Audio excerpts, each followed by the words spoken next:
slow, you can still go. Even when there's no hope, you can still go. I never answer to no, man, I still go. Go, go, go, go, go, go, go, go. Brian Giles with Brian Giles MTG. We're back with more Outlaws of Thunder Junction spoilers. Hoo-yee-haw. So first up we have Gitrog, the Ravenous Ride. So we got Gitrog. He's a black and green and 3 for a 6/5 legendary frog horror mount. He has trample and haste. Whenever he deals combat damage to a player, he may sacrifice a creature that's saddled at this turn. If you do, draw X cards and put up to X land cards from your hand onto the battlefield tapped, where X is the sacrifice creature's power. You can saddle it for 1.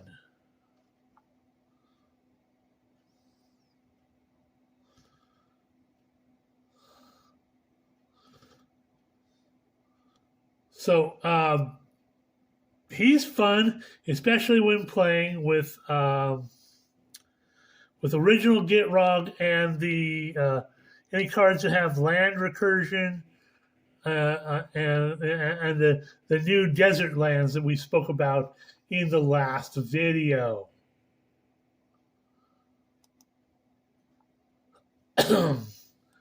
Next up, we have another spree card in the Great Train Heist, which was spoken about in the Mark Rosewater spoilers. So its initial cost is 1 red mana. It has an instant for spree cost. You can pay an additional red and 2, untap all creatures you control. If it's your combat phase, there's an additional combat phase after this phase. So extra combat for 4 mana. Or you can pay 2 mana creatures you control get +1/+0, gain first strike till end of turn.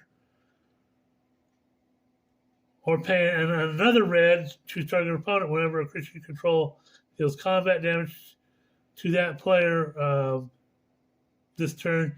You create a tapped treasure token. That's also considered a crime because you're targeting an opponent. So this card has some interesting some interesting uses to it.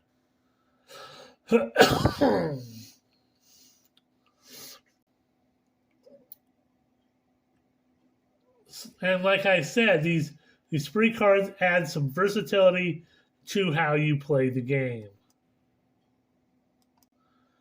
Okay, this is Tiny Bones joins up. I know they spelled it wrong here, but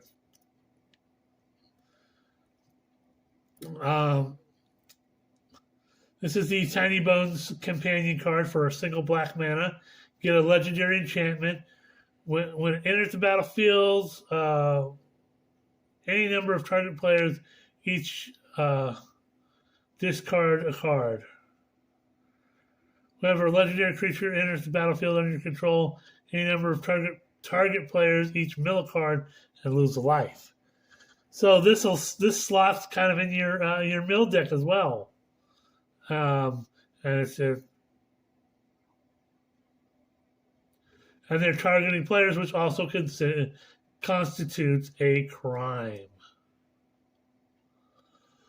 So next up, we're going to see some of Oko's gang. Annie Flash, the veteran. So a red, a green, a white, and 3 for a 4/5 legendary human rogue with Flash. When she enters the battlefield, if you had cast it, return target permanent card, mana value 3 or less from your graveyard to the battlefield tapped. Whenever she becomes tapped, exile the top 2 cards of your library. You may play those cards this turn.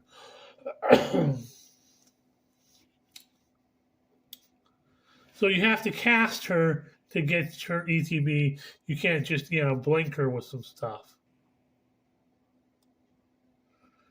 So she's fun.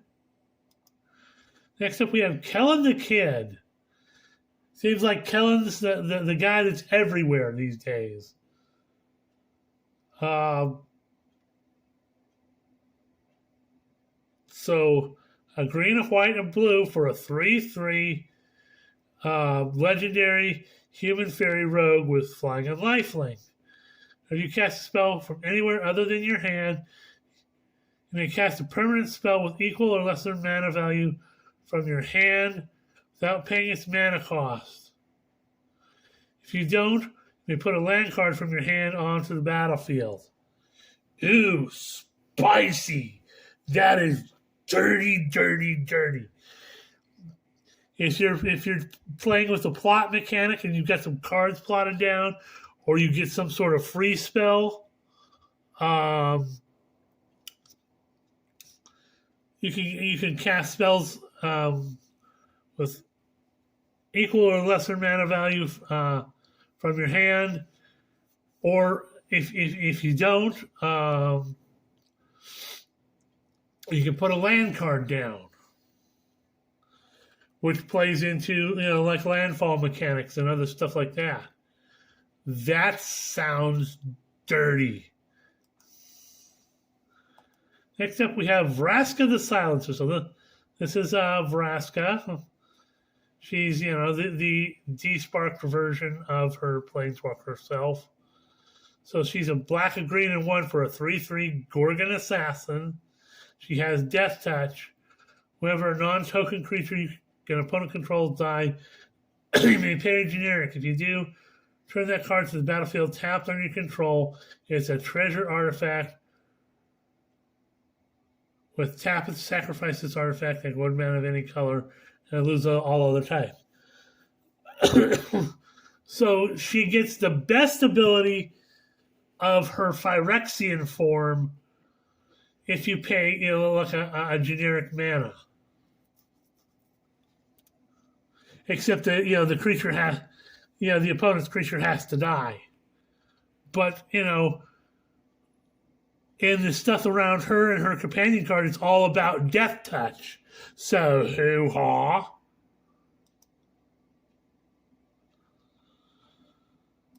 Next up is Rakdos the Muscle. So, he's 2 black, a red, and 2 for a 6/5 legendary demon mercenary. So he's 5 mana for a 6/5 flying trample demon mercenary. Whenever you sacrifice another creature, exile cards equal to its mana value from the top of target player's library. Until your next end step, you may play those cards, and mana of any type can be spent to cast those spells. Sacrifice another creature. Rakdos the Muscle gains indestructible till their turn. Tap it. Activate only as once each turn. This card is super powerful.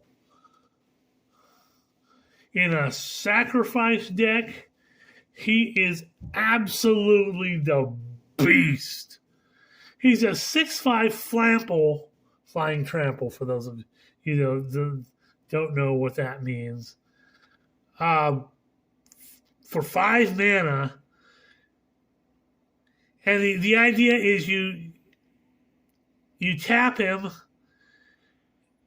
you sacrifice and tap him. When you sacrifice it, a creature, you get to have that mana value for spent to cast spells from your target opponent's library. This thing, as a commander, would wreck shop in a deck that's based around sacrifice.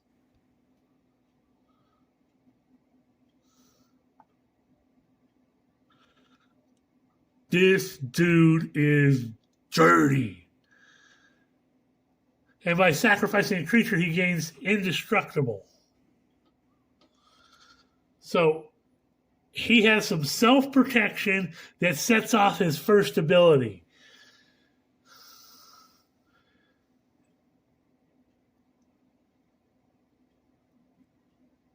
And you can only use his second ability once each turn, but that's all you have to do.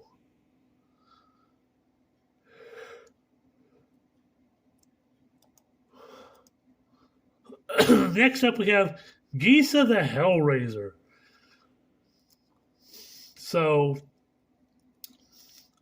2 black and 3 for a 4/4 legendary human warlock. She has Ward 2 and Pay 2 life. Ouch! That's hard to get rid of. Skeletons and zombies you control get +1/+1 and have menace.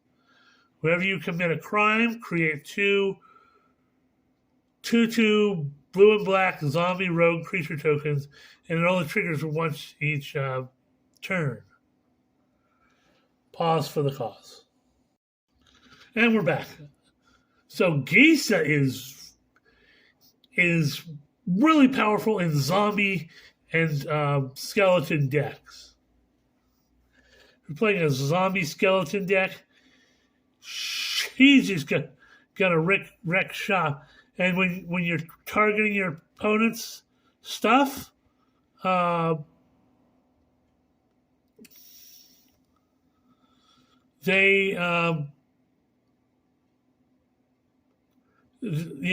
get a couple of zombie rogues that automatically get +1/+1. So you get 2 3/3 blue and black zombie rogue creatures.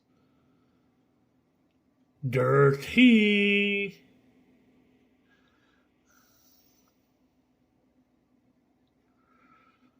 Okay, we've got even more spoilers since my first video.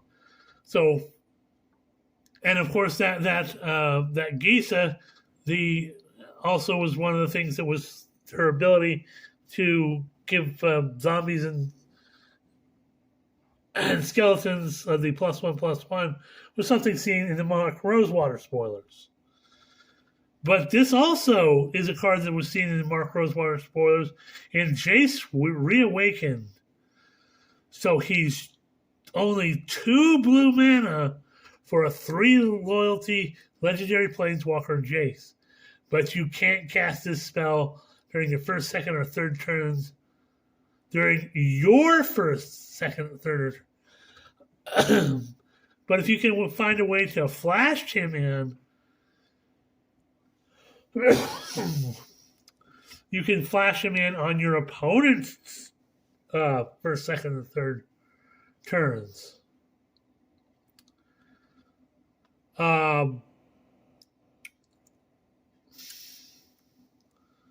So his +1/+1 loyalty, draw a card and discard a card. Typical Jace thing. +1 loyalty, you may exile a non-land card with mana value 3 or less from your hand. If you do, it becomes plotted. So he's got an auto plot. If it's a mana value 3 or less card, you can auto plot him. And his finale is a -6 loyalty. Till end of turn, whenever you cast a spell, copy it, choose new targets for the copy, which is something that we also saw in the Mark Rosewater spoilers.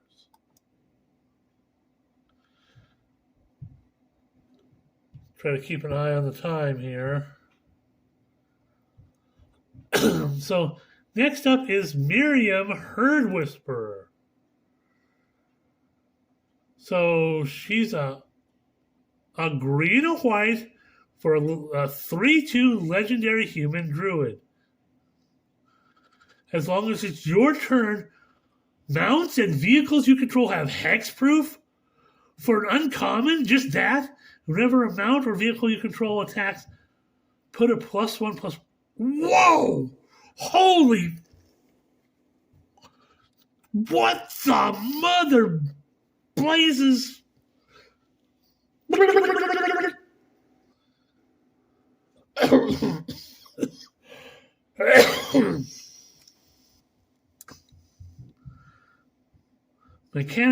Insert mechanically separated turkey sounds.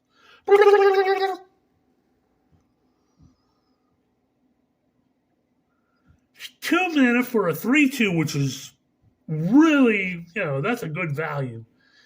And she gives it, as long as it's your turn, mounts and vehicles you control have hexproof. And when they attack, they get +1/+1 counters. Holy F-nabbit. That's just OP. Next up, we have the first vehicle we've seen in this set in Mobile Homestead. So it's 2 mana, 2 generic for a 3/3 vehicle, artifact vehicle. It has haste as long as you control a mount. Whenever Mobile Homestead attacks, look at the top card of your library. If it's a land card, you put it onto the battlefield tapped and you crew it for 2? Damn! F me! That's just super value. A 3/3 vehicle for 2 that has haste as long as you control a mount. And it looks like, having a mount and with that last card, Miriam, oh my. And, Miriam being a 3 power, she can crew this, give this vehicle, your mount. Damn! And they're both uncommon. Squeeze me. Don't sleep on this set. Okay, we have Free Strider Lookout. So a green and 2 for a 3/3 human rogue with reach. Whenever you commit a crime, look at the top 5 cards of your library. They put a land card from among them onto the battlefield tab. Put the rest in the bottom of your library in random order. It only triggers once each turn.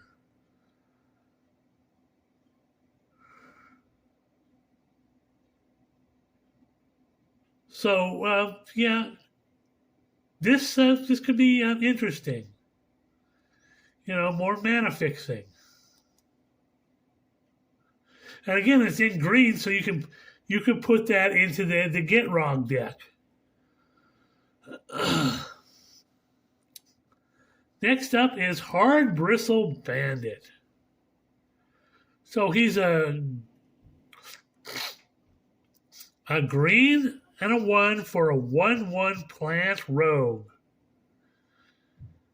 Tap it to add 1 mana of any color.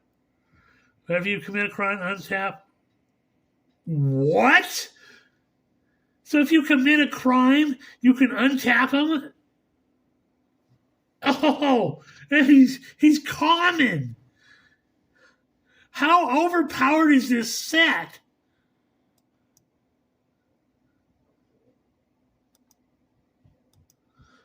Next up, we have Unfortunate Accident, another spree card. So its initial cost is 1 black mana for instant with spree. Pay an additional black and 2 to destroy target creature, or pay an additional 1 and create a 1/1 red mercenary creature token with tap it. Target creature you control gets +1/+0 till end of turn. Activate only as a sorcery. So you can destroy. So if you pay the full 5, you destroy a target creature, which is a crime, and you create your own little 1/1 red mercenary. Um, so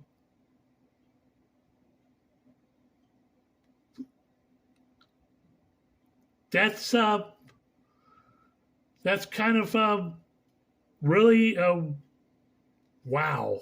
That's it's a little expensive for all of it, but just basic destroy for 4 mana is kind of a generic standard without any other type of detriment.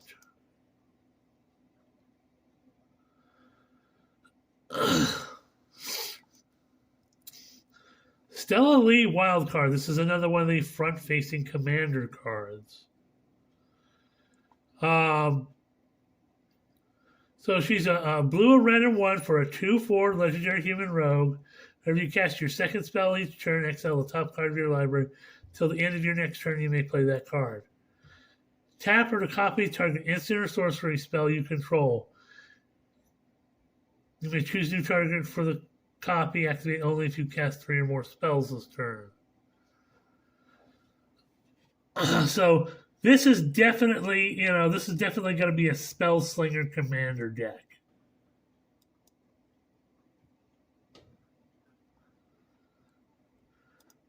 Okay, this is another one of the front-facing commanders in Yuma Proud Protector. So he's kind of beefy at a red, a green, a white, and 3 for a 6/6 legendary human ranger. Spell costs 1 less to cast for each land card in your graveyard. So he cares about lands in your graveyard. Whenever he enters the battlefield or attacks, you may sacrifice a land. If you do, draw a card. And whenever a desert card is put into your graveyard from anywhere, create a 4/2 green plant warrior creature token with reach.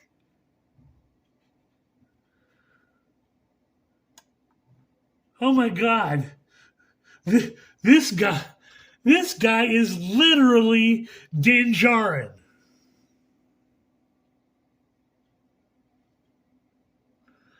Do-do-do-do-do-do. This guy is literally Din Djarin. So I'm going to stop here. We're at 22 minutes. We'll see you on the next video.